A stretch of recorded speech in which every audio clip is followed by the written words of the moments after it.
Hello everyone, welcome back from the break. I hope you guys got some coffee and tea. Hot water was not there, but we will figure something out, right? So this is our vision track. So the vision tracks, the presentation will be of 8 minutes, and the next 4 minutes basically would be for the Q&A. And again, this is like thought-provoking. These are work-in-progress papers or something which is helping us think about the future direction to where usable security may lead, which is really great and which is really needed, right? So please, I encourage all of you to ask questions, and these are really interesting papers which we have selected, right? So our first paper is a vision track paper on retiring scenarios, enabling ecologically valid measurement in phishing detection research with PhishyMailbox. Unfortunately, the authors cannot present due to some medical issues and other aspects, but that said, we have our first author online over Zoom, so he's available for asking any Q&A, so we can have the interactive session. And thanks to Leona, who actually stepped in to present this work. Thank you so much, and over to you, Leona. Yeah. Awesome. So thanks a lot for having me. As Sanchari already said, I'm not an author of the paper, so don't expect any deeper insights from me. I'm just going to present what the authors did, and you can ask the questions later on to the author, Oliver Reithmaier. He's going to be in the Zoom as well. And what I'm going to present is the phishing detection research tool that they developed. It's called PhishyMailbox, but I would like to start by actually motivating a little bit why you would want such a research tool in the first place. So, as most of you in this room probably know, phishing is still the initial attack vector for the majority of cyber attack, and that's why studying phishing is still relevant today. Unfortunately, past studies that have done research on phishing detection and the ability to detect phishing with users have several methodological drawbacks, which I will explain a little bit more about in the next slide. But at a high level, the authors wanted to overcome this methodological drawbacks of the existing paradigms in phishing research by developing this tool, which is called PhishyMailbox. And it's an open source, free software which you can download yourself. And it's supposed to help researchers and practitioners to do behavioral studies with the focus of email and phishing. But as I promised, a little bit more background on the research that is currently done in the phishing space. So at the time, until now, most of the time, a concept called scenario-based role play was used in phishing research. It's often set up in a lab setting. People are set in front of a computer, and they are shown either a locked-down inbox where you can see different emails, or even just a screenshot of different email inboxes, and then the participants are asked to rate whether what they see is trustworthy, whether it's phishing or it is not phishing. But unfortunately, this design has some drawbacks, some limitations, and the first one being that oftentimes participants are a lot more focused on this task of sorting the emails than they would be in real life. So they are much more vigilant than you could be in a real scenario, which doesn't make it very ecologically valid. Secondly, this is also very laborious to do studies in a lab setting, and the scope of the studies are often quite limited because you can only get so many participants to join you in a lab setting. And lastly, and this is probably also one of the biggest problems, just showing pictures doesn't really resemble very well how you would interact with emails in the real world. You would actually have to have some options to interact with the emails, maybe even be able to show real emails that have been sent out in the real world. And that's what PhishyMailbox is supposed to enable. They designed something where you have an actual client that looks and feels like email clients in the real world, and then that enables you to interact with phishing emails. So on this slide, you can see a screenshot of the tool. It's quite evident that it looks very similar to typical email inboxes that are available right now.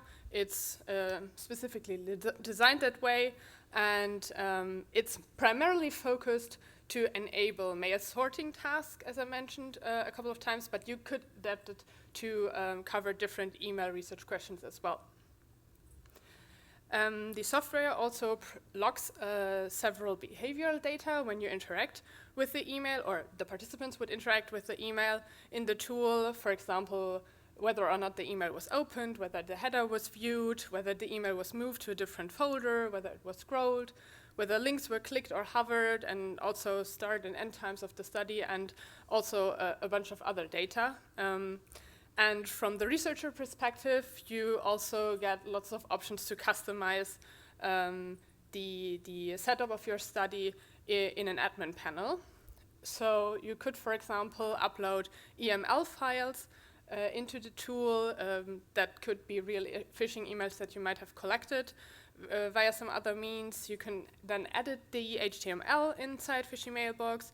You could also even chain other study parts, for example, your Qualtrics survey with the tool, and you can set timers. You can maybe even invite participants online via links so they can participate remotely in the tool. The researchers also did a preliminary assessment of the tool that they had developed with a total of 5 usable security and privacy researchers. They were tasked with 6 different typical researcher tasks that they would do if they were to set up a study themselves as well. And fortunately, the assessment was quite positive, so the SAS scores were around 85. They did find a few small minor qualitative drawbacks, like bugs, which were already fixed before it was submitted to USEC. Someone also suggested to insert a "what you see is what you get" type email editor to make it a little bit more usable for the researchers, or to add some tooltips for the entry fields. And all of this, and even more that's in the paper, is already under development, so this is kind of a work in progress, and can be improved as we speak, basically. And lastly, I would like to have a few words on what this tool can be used for beyond those email sorting tasks that it was primarily designed for. So at the moment, there's someone developing an eye tracking integration, which will hopefully be available as an add-on soon. And you can also consider using it to do more psychologically focused studies, like trying signal detection theory and item response theory based designs, or you could just do other email studies in general. You could consider using it for assessment centers as well, if that's something you're interested in. And I mentioned this a couple of times. This is an open source tool and it's under development, so you can get as creative as you want, and the authors are also very open to any feedback, any inputs, and any ideas how this tool could be improved and could be made better for your research questions. And with that, I'm already at the end of my little words here, so we can hopefully hand over to Oliver so he can answer your questions.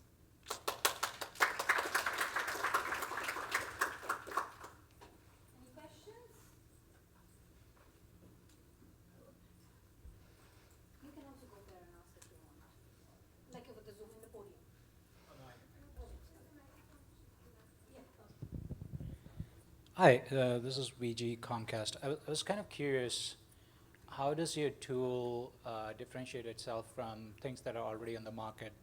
So, you know, if I do a quick search online, there's like GoPhish, which is also an open source phishing tool. So.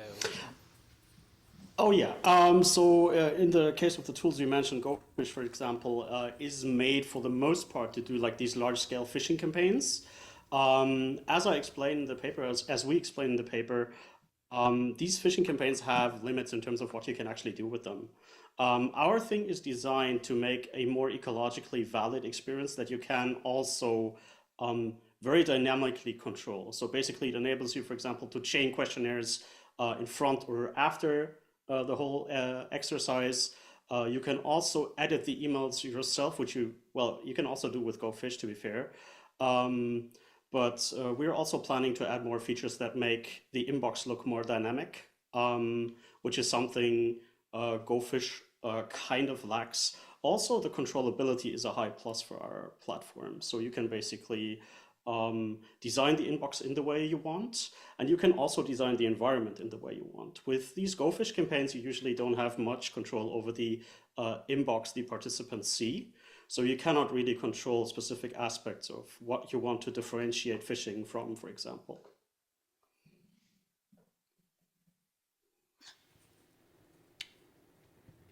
Okay, so I have a question. This is Shantari here. So you mentioned about this particular tool, and what kind of user studies have you planned to kind of check the validity of this tool in terms of like the real world application?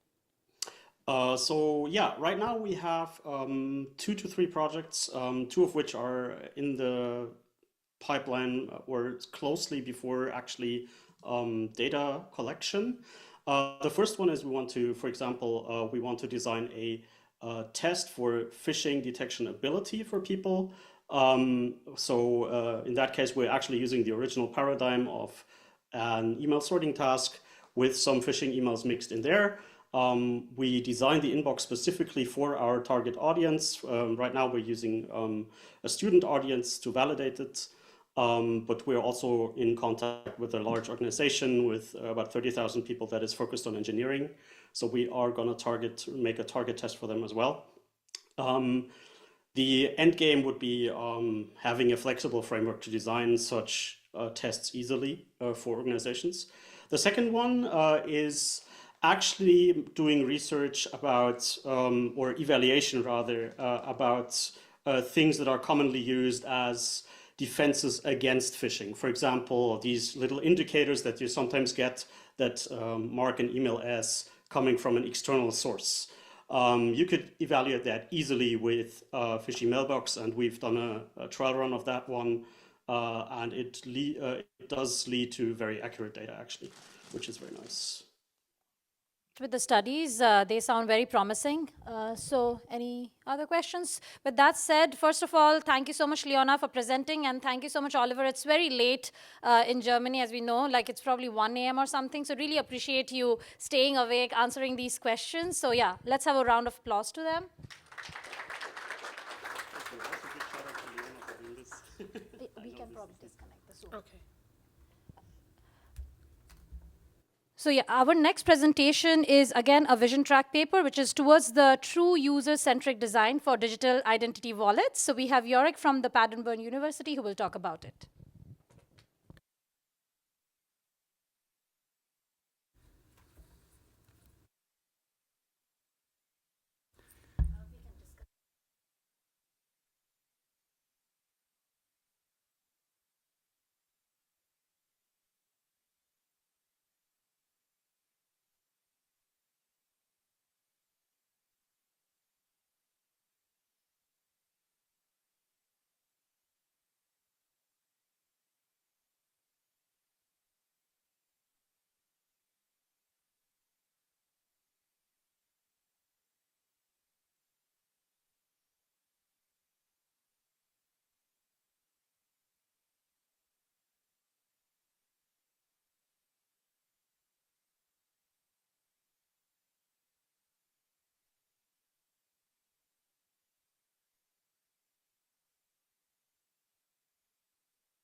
Okay, thanks for the introduction. Like it's been said, my vision paper is towards true user-centric design for digital identity wallets. My name is Yorick. I'm a PhD student at the Human-Centered IT Security Department of Paderborn University in Germany. Let's start off with some introduction on what we actually mean by a digital identity. So it's really hard to give one singular universally applicable definition of what a digital identity is. It can refer to a person, can refer to an object, really dependent on the context. There's been work before that's identified the lack of conceptual clarity there. In our context, we define it as something either relating to one's identity, so a name, date of birth, nationality, or an attribute related to one's identity. So think of an address, a role in an organization, an academic qualification, so a diploma, for example.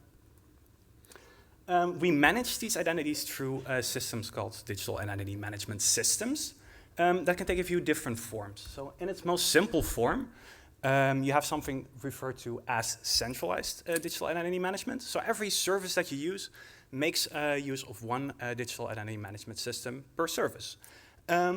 Upside of that is that it's really easy to implement. It's easy to use in the sense that you only get one set of credentials for each system, but also has the major downside that you have to create, manage, and have one set of credentials per system. There's no use between different systems, so that's also one of the problems that you identify with a system like this.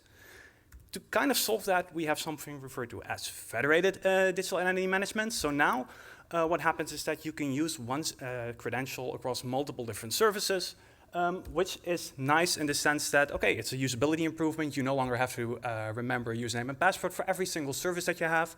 A common example of that is, for example, logging in with your Google account, your Facebook account, your Apple account. I think we're all familiar with that. A big issue there is that it becomes a privacy issue then, because now, for example, if I log in with Facebook, Facebook can follow me across the web where I'm logging in, what type of services I use, so also not great. And while in theory this should allow the user to have a say in what data is being shared with the services, we often see that in practice this doesn't really happen. People share a lot of information about themselves, not really knowing what they share, the extent to which that information is shared and what it's stored for. So that leads us to a move to something called decentralized digital identity management. So here the goal is to give more control to the user in a hope that users can make a more informed decision about where they log in, how they share their data related to their identity.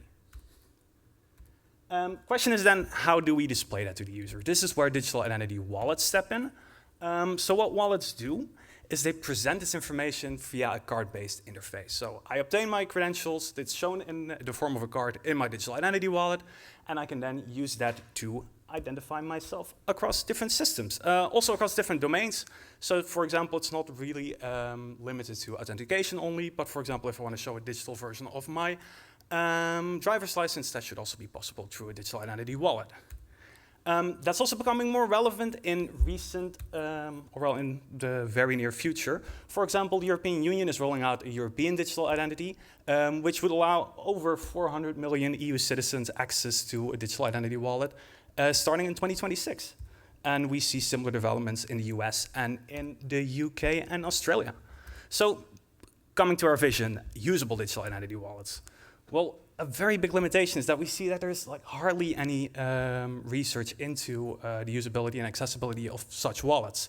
We argue that it's necessary for not only the successful adoption, but also for the successful application and to obtain the full benefits of their security, that these wallets are actually well understood by users.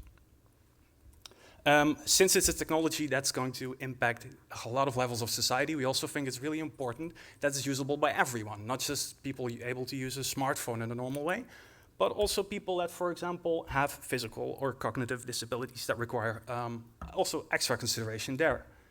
Formulated 2 research questions answer that. So in our first research question, we want to identify what do people understand in digital identities, what does an identity mean in the digital space compared to the regular space. We have a few different questions that we want to answer there. We want to obtain some insights in the meaning of these things, the understanding of their benefits and limitations, the users understand where they use it, where it doesn't apply anymore, and the mental models they have surrounding these digital identities. In the second part, we want to answer how we can actually design such wallets so that they provide usability and accessibility. I'll keep it a bit short here. So to conclude it a bit, our main contributions, hopefully, will be one of the first works on the usability and accessibility of digital identity wallets. We also aim to provide some practical design guidelines that developers can use to actually implement such solutions. Hopefully thereby driving the adoption of such wallets. And we will also aim to prevent the exclusion of vulnerable groups. Like I just said, people with, for example, visual disabilities, we want to include them as well and make sure that these technologies also serve them as a population. that concludes my presentation up to this point, and I would like to welcome any questions, but also recommendations or just general comments, if anyone has any. Thank you.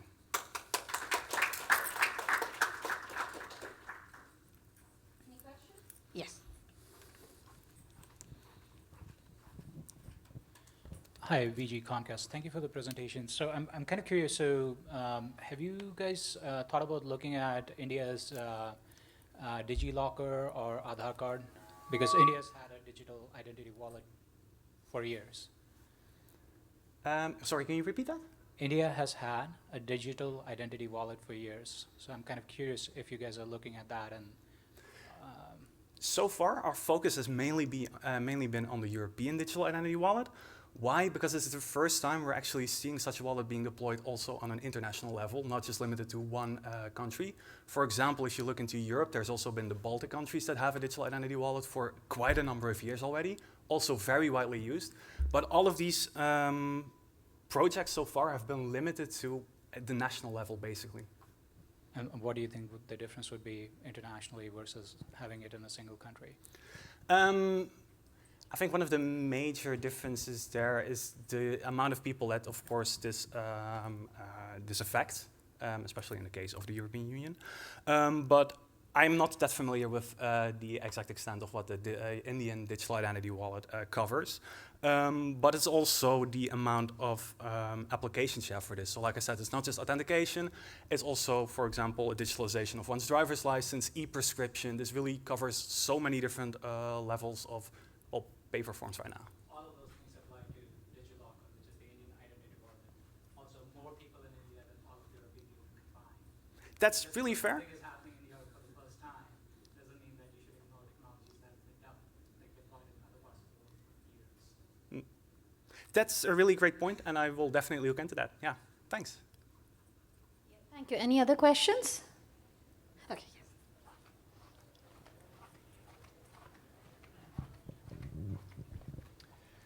So digital identity wallets in many ways have a lot of similarities to crypto wallets, right? One's cryptographic attestation of your attributes about yourself, where the other is cryptographic attestations about assets that you own.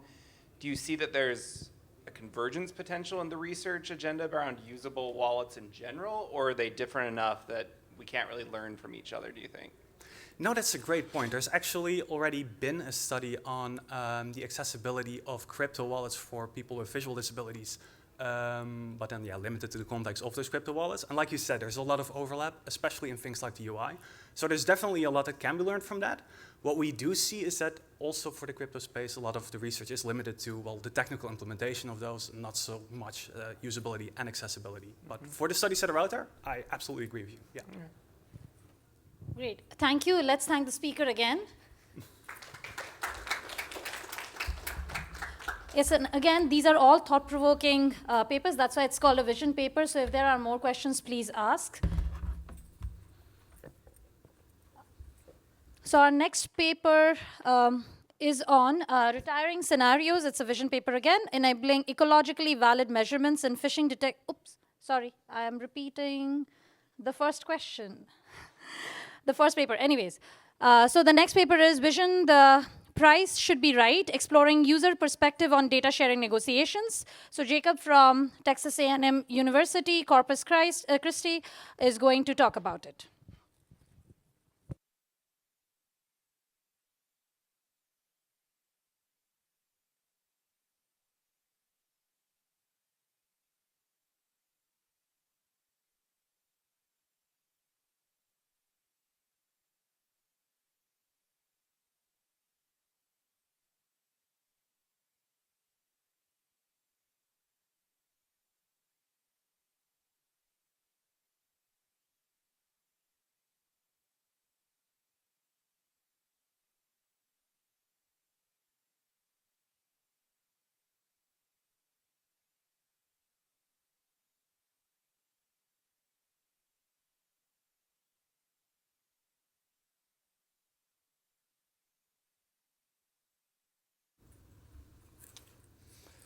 Howdy, my name is Jacob Hopkins. I'm a PhD student at Texas A&M Corpus Christi.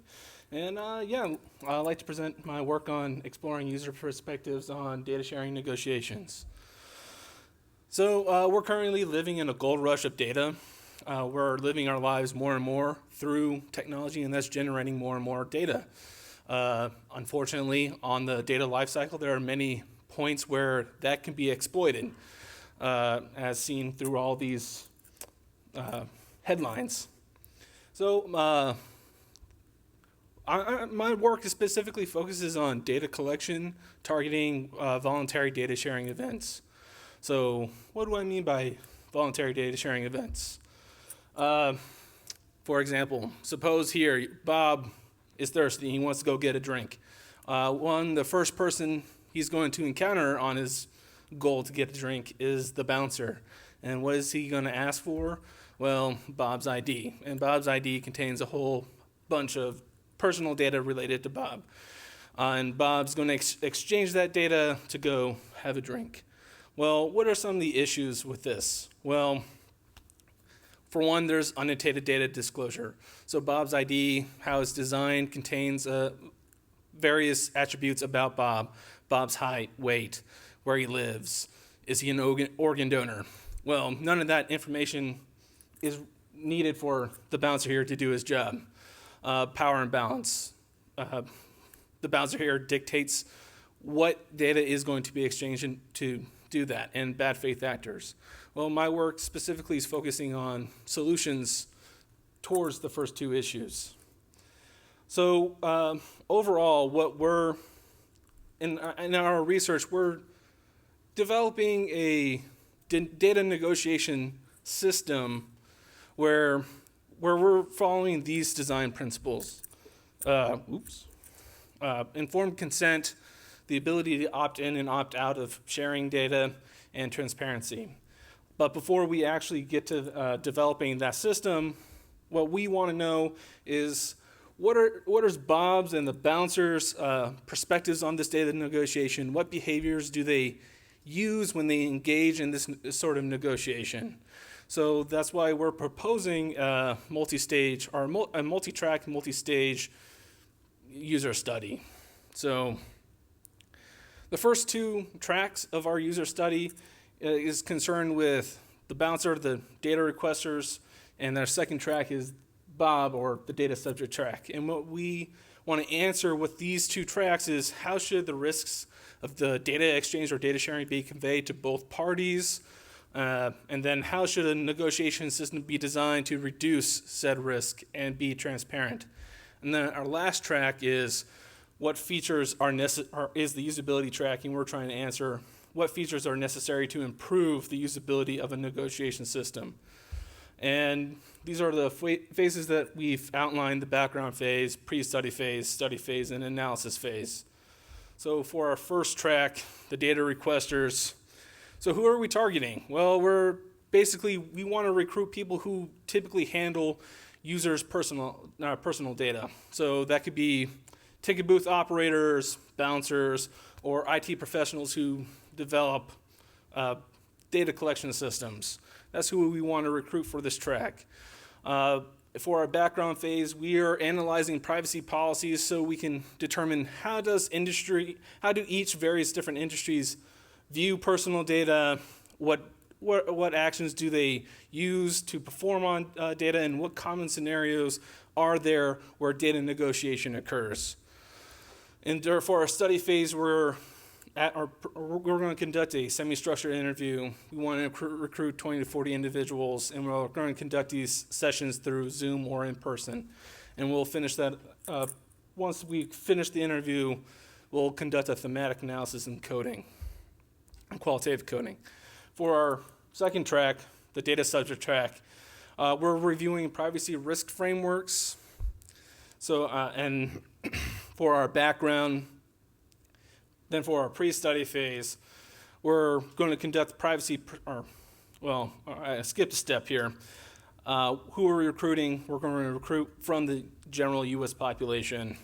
And for the pre-study phase, we want to conduct a privacy persona assessment so we can categorize the recruits into based along their different privacy attitudes and behaviors. Then we want to conduct, in our study phase for this track, a vignette study where we want to recruit to 800 to 1,000 individuals. We're going to conduct this through Qualtrics. And we'll also, from our background phase, we want to use the things that we learned from our data track, our data requester track, to be used in this vignette to design that survey. And then once we finish with our study phase here, we'll conduct a statistical analysis and mixed methods coding. And for our usability track, who we want to recruit? Well, we want to recruit from both data subjects and data requester populations. So we're also, once again, looking at other data negotiation systems. We're also going to conduct, in our pre-study phase, a privacy persona assessment. Then we'll also then conduct a semi-structured interview for our study phase in this track, where, once again, we're going to recruit 20 to 40 individuals. Again, and this can be conducted in person or through Zoom. And from what we learned from our data requester track and our data subject track, we want to develop this interview using the results of those two tracks. And then we'll finally finish up with affinity diagramming and thematic analysis and coding. So what do we expect from this multi-track user study? Well, for the data requesters, what we expect is negotiation training data that can be used to develop a negotiation or data negotiation framework, the operational risks that data requesters assume when they don't get the data that they need to actually conduct. So, say, are there legal consequences if they don't get the data that they need? For our data subjects track, once again, we expect to get negotiation training data so we can develop a data negotiation framework, the significance of various factors at play during this negotiation between data subjects and data requesters, and finally, design requirements used to develop a data negotiation system. So this is very much in development. So this is the proposed timeline that that's needed to conduct this user study. But that being said, we're definitely open for feedback. I know that I definitely have much more to learn. If you would like to contact me outside, you can use our QR code, but are there any questions? Thank you.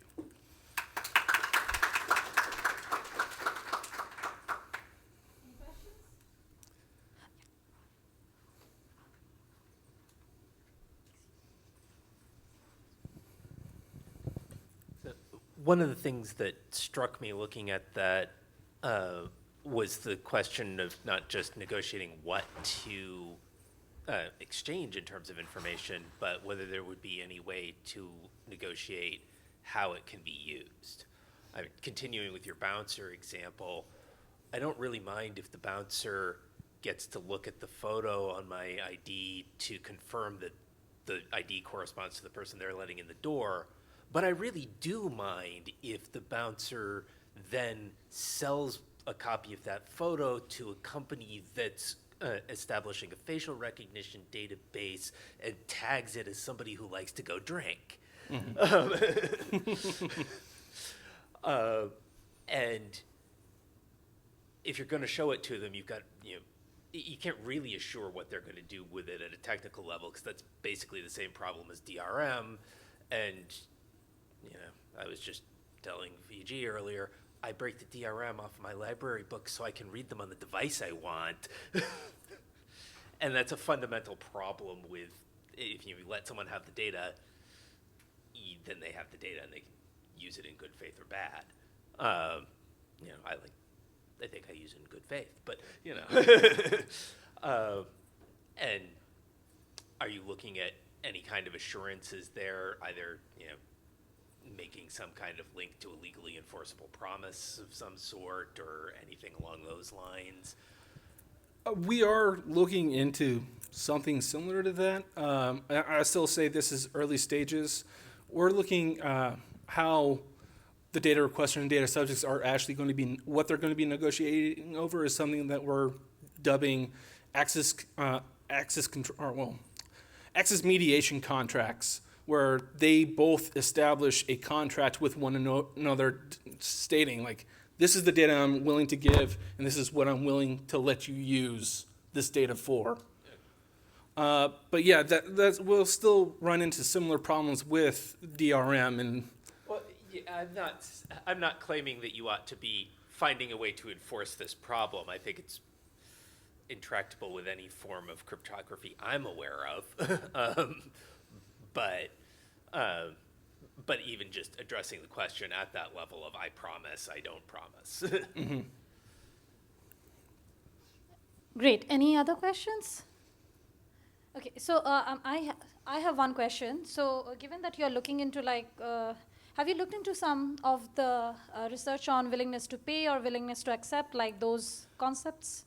Yes, we have been looking into that, and that's definitely something that we're having in the back of our head in the terms of, like, in our vignette survey, like, should we incorporate like a variable, like if they're willing to pay, how much are they willing to pay, in terms of like what risk are they willing to impose on themselves.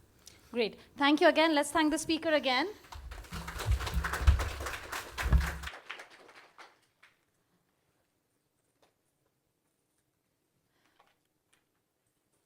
So our last paper, and which is also a vision track paper plus the paper of the day, but we do have our Test of Time Awards speaker there. So our last paper is on the comparison of AI-assisted policy development between professionals and students, and Rishika from Purdue University is going to present about it.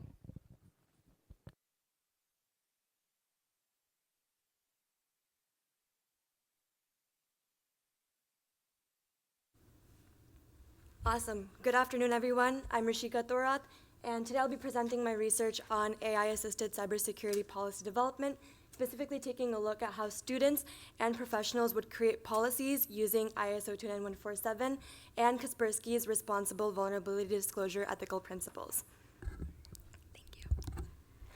So as we've seen, data protection laws like the GDPR and the Cyber Resilience Act are getting more complex, and yet over 60% of companies are still non-compliant.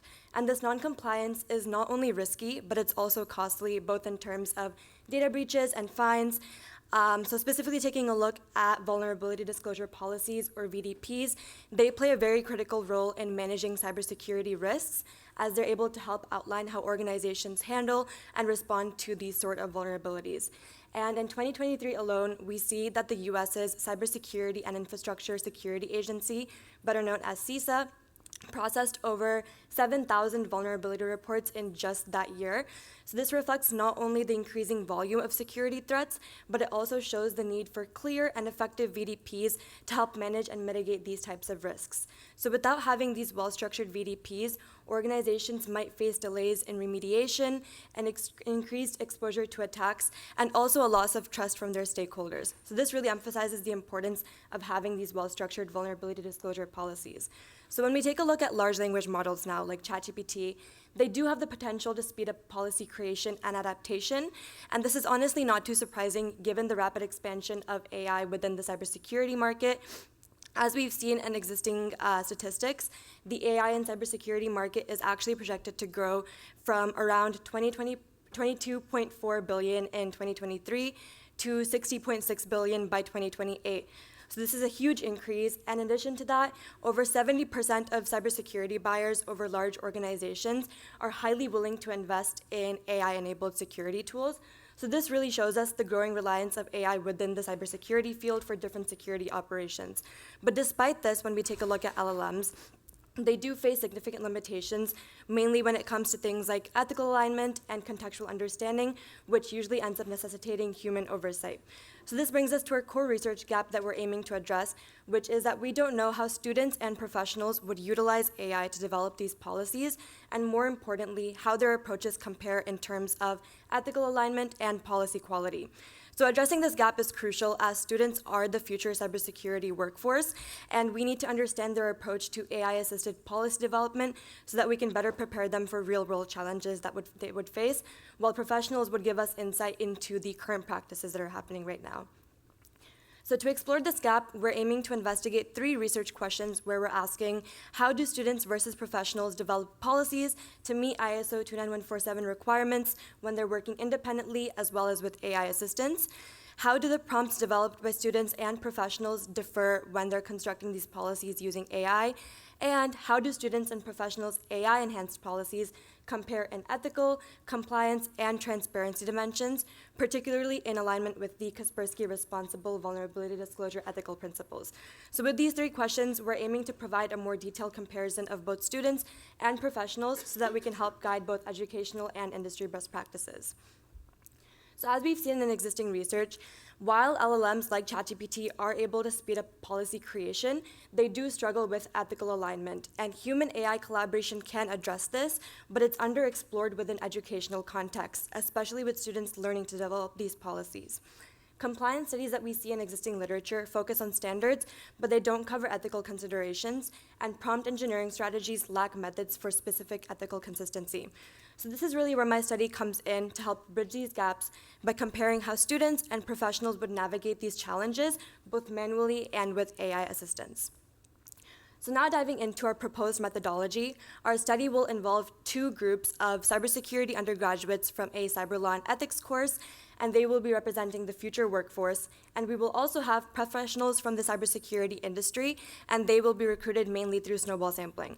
So we've chosen to compare both students and professionals to try to capture both the learning curve of future cybersecurity experts, as well as the current decision-making strategies of experienced professionals. And the aim here is that this dual perspective will help us understand how expertise is going to influence AI-assisted policy development. So let's go ahead and dive into the policy development activities, which we've structured into 4 phases currently. In phase 1, both groups of participants will be creating policies independently, which will help us understand their baseline approach to policy development without AI influence. And then in phase 2, the participants will then prompt ChatGPT to generate a policy, and this will allow us to analyze A, how they're constructing their prompts, and B, how these prompts are going to then impact policy quality. In phase 3, the participants will be manually revising their own policies to align with the Kaspersky RVD principles, and this is to show us how human ethical reasoning will be applied. And then in phase 4, the participants will then prompt ChatGPT to essentially self-correct their own AI-generated policy, and this lets us evaluate how AI is going to autonomously align with the ethical principle. So by comparing these phases, we can better understand how human judgment and AI capabilities interact in policy development. So we're going to be using Kaspersky's Responsible Vulnerability Disclosure ethical principles as our evaluation framework, and these principles were chosen as they provide practical guidelines that are directly relevant to VDPs, which include building trust, informing the affected party first, coordinating efforts, maintaining confidentiality, and incentivizing responsible behavior. So these principles together are able to balance both ethical and practical considerations, which makes them ideal for evaluating both human and AI-generated policies. So based off of these principles, we've developed a 4-point scoring rubric where the highest score of 3 means the policy clearly integrates the principle. A score of 2 means that the policy references both subgroups of the principle, but it's missing full implementation details. A score of 1 means that the policy references only one of the subgroups of the principle, and a score of 0 means that the principle is entirely absent from the policy. So this scoring system was created to allow us to have a more detailed comparison of ethical alignment between the student and the professional policies, and also shows us where AI might fall short compared to human judgment. So in terms of data analysis, we're using a 3-pronged approach, which includes content analysis to address research question 1, where we'll be mapping the policies to ISO 29147 requirements, to identify compliance gaps on that end. We will also be doing a thematic analysis for research question 2, where we will be identifying common themes in the prompt construction to understand how exactly they're influencing policy quality. And for research question 3, like I mentioned, we'll be using the Kaspersky RVD principles and the rubric that we've generated to compare ethical dimensions across both human and the AI-generated policies. So given that this is a vision track paper and we're in the early stages, we're actively seeking feedback on some of the open questions that stem from the limitations that we foresee. So one limitation is that the study is conducted at a single university with a specific industry network, which may bring up the challenge of generalizability. So this leads to my first question of, how can we refine the evaluation criteria that we have to better assess the differences between both students and professionals considering these contextual limitations? Another challenge that we do foresee is comparing student group work with individual professional work, which we think may complicate the analysis of collaboration versus that individual decision making, which brings me to my next question of how can we better account for the impact of group versus individual work in this comparison? And lastly, since we are focusing specifically on ChatGPT, the findings may not generalize to other LLMs, so along this line, we want to ask, are there additional methodologies that we should consider to measure policy compliance and ethical quality, possibly across different AI models?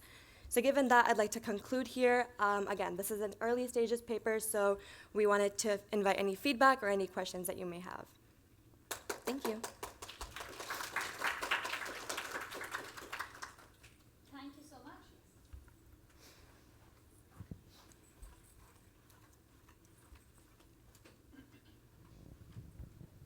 Sorry for bogarting all the questions. This is VG Comcast. This is very, very interesting research.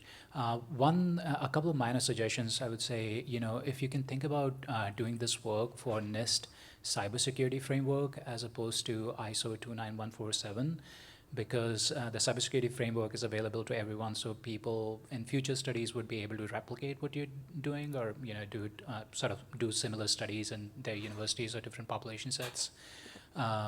And in that case, instead of comparing against the RVD principles, you might want to look at 3 different dimensions. One is controls coverage, controls maturity, and controls effectiveness. But aside from that, this is very interesting, and I would love to talk offline, because we are in the process of writing a paper comparing LLMs, using LLMs for comparing national security strategies versus doing kind of like thematic analysis and coding-based analysis manually. So love to talk offline. Thanks. Yeah, it would be great to talk offline. Thank you. Great. Any other questions? I have one. So you talked about policy compliance, right? Is there any? So just to give a little background, we have kind of a couple of papers on not exactly the same topic, but kind of how the policy gets converted through LLMs and everything, right? So have you looked into the legal perspective or taken any account from legal professionals? Like, what do they think about the LLM version of the policies? Yeah. So are you saying from a legal perspective, how would us putting policies into LLMs work? Yes. Yeah, so we have not yet spoken to legal professionals on that matter, but that is a very good point. And since it's in early stages, I think that would be good to look into for future works. Yeah, thank you so much. Great. Let's give a round of applause to our speaker. And again, this was a really, really successful vision track paper. So before